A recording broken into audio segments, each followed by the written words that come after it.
Salam sejahtera, terima kasih kerana bersama dengan saya di Nazilin Unity Channel. Kalau kemarin Datuk Seri Anwar Ibrahim mengumumkan berita paling gembira kepada rakyat Malaysia, khususnya kepada para penjawat awam dengan kenaikan gaji tertinggi dalam sejarah Malaysia, yang mana mendapat pelbagai liputan, pelbagai pendapat dan berbagai respon tindak balas daripada netizen dan penduduk rakyat Malaysia. Hari ini sekali lagi kerajaan umumkan satu lagi kejutan yang luar biasa yang pasti akan membuatkan walaun dan pembangkang khususnya Perikatan Nasional tak senang duduk, ditambah lagi dengan adanya pilihan raya kecil KKB Kuala Kubu Baharu yang sedang berjalan kempennya sekarang. Kalau mereka sibuk kata negara ini tak ke mana-mana, hala tujunya salah dan sebagainya, itu kini tertutup dengan sendirinya dengan pengumuman hari ini sah. Microsoft umumkan pelaburan 10.5 bilion ringgit di Malaysia. Ini keajaibannya dan inilah kehebatannya negara kita sekarang. Bukan sahaja kerana kehebatan kerajaan perpaduan pimpinan Anwar Ibrahim, tetapi juga kerana kehebatan rakyat Malaysia sendiri. Sehingga kita semakin digemari oleh para pelabur di luar sana.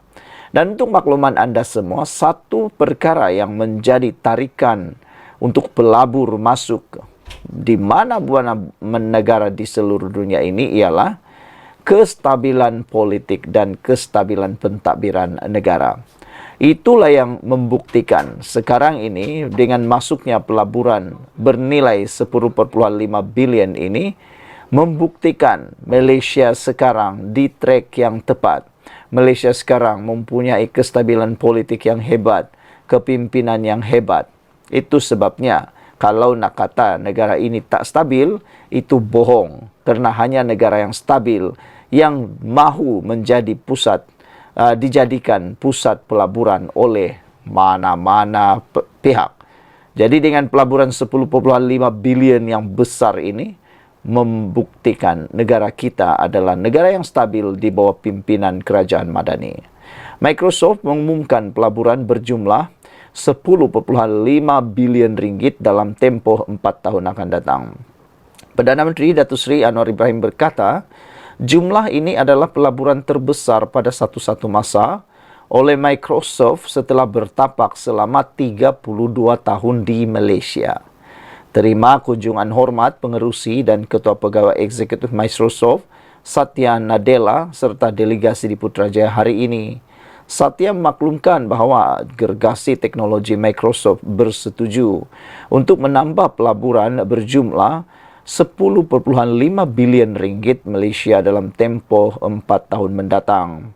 Pelaburan ini meliputi pembangunan sistem dan infrastruktur awam, cloud system dan kecergasan buatan AI, pewujudan peluang kemahiran AI untuk tambahan 300,000 orang, penubuhan satu pusat kecemerlangan AI nasional, mempertingkat kemampuan keselamatan cyber negara dan menyokong pertumbuhan komuniti pembangun sistem di Malaysia, katanya dalam satu kenyataan. Anwar berkata Malaysia menyambut baik keputusan pelaburan ini yang membuktikan keyakinan mereka kepada asas ekonomi negara yang kukuh, dasar-dasar yang jelas dan terarah, selain mesra pelanggan dan kestabilan politik.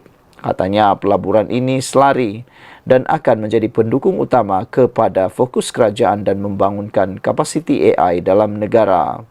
Usai kunjungan hormat, saya dan Satya kemudiannya menghadiri forum kepimpinan AI nasional.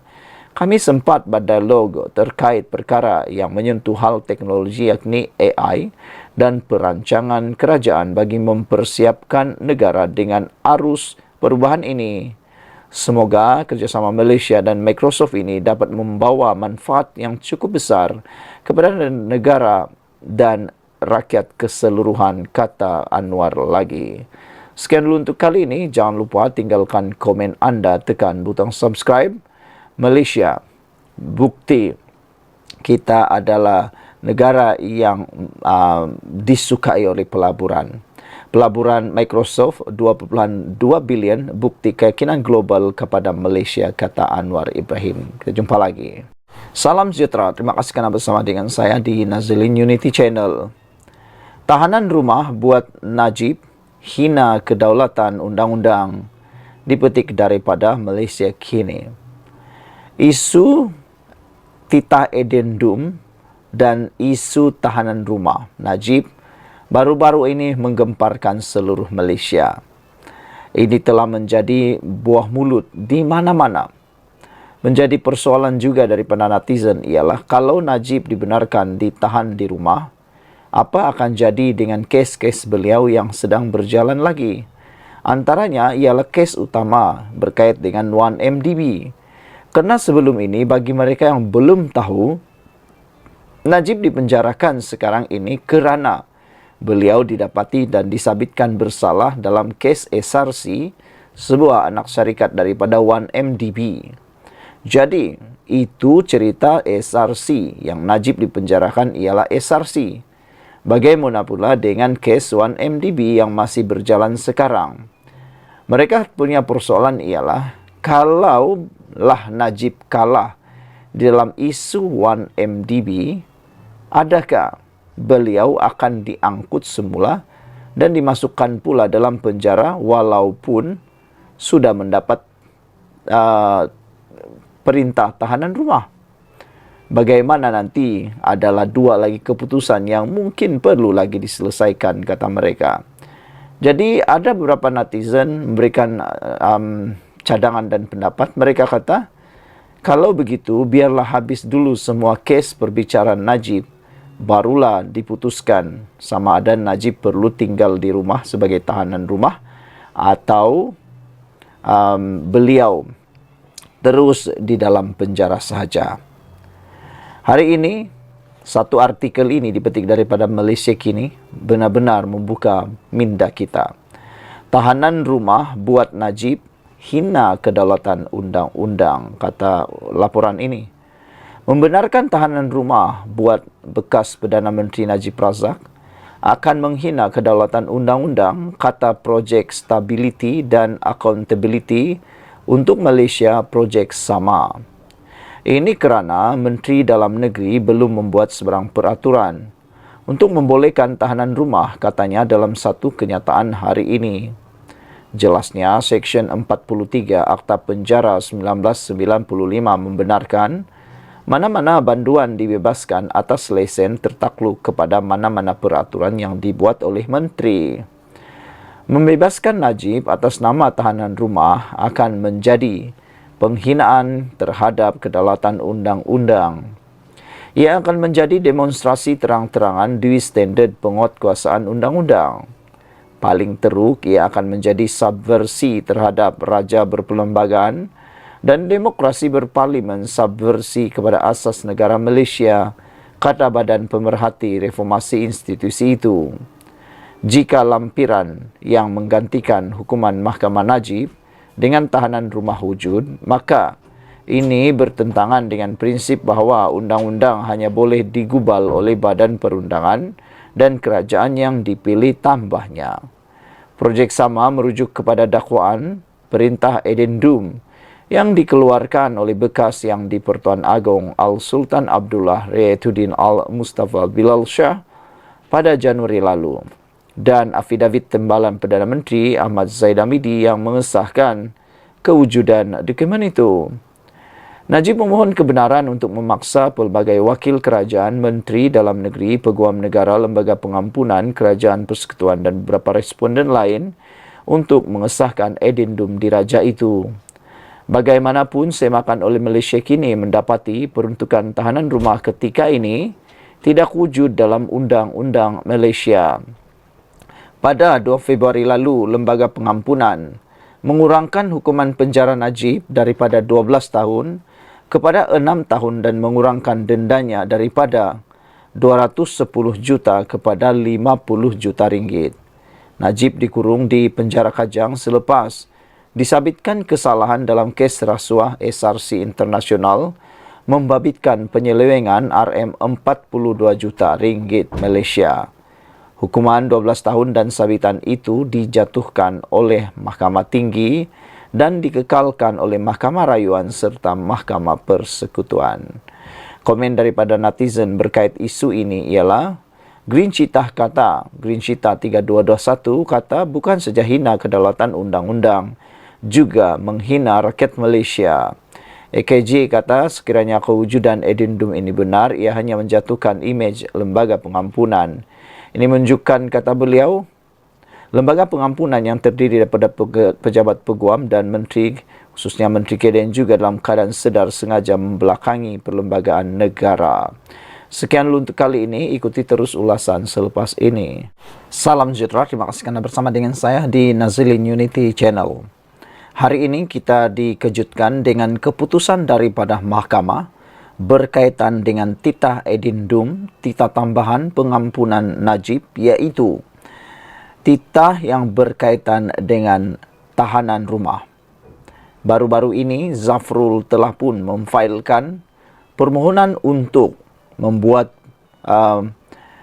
pengubahan ataupun membuat pembetulan terhadap fakta yang disampaikan oleh Zahid.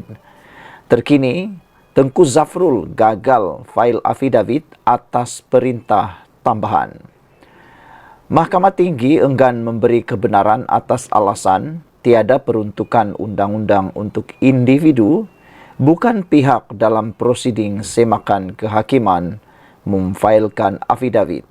Menjadi persoalan ialah, adakah dengan ini akan memudaratkan kes tersebut selepas percubaan Tengku Zafrul gagal di dalam memfailkan affidavit, membetulkan fakta dalam affidavit Zahid Hamidi.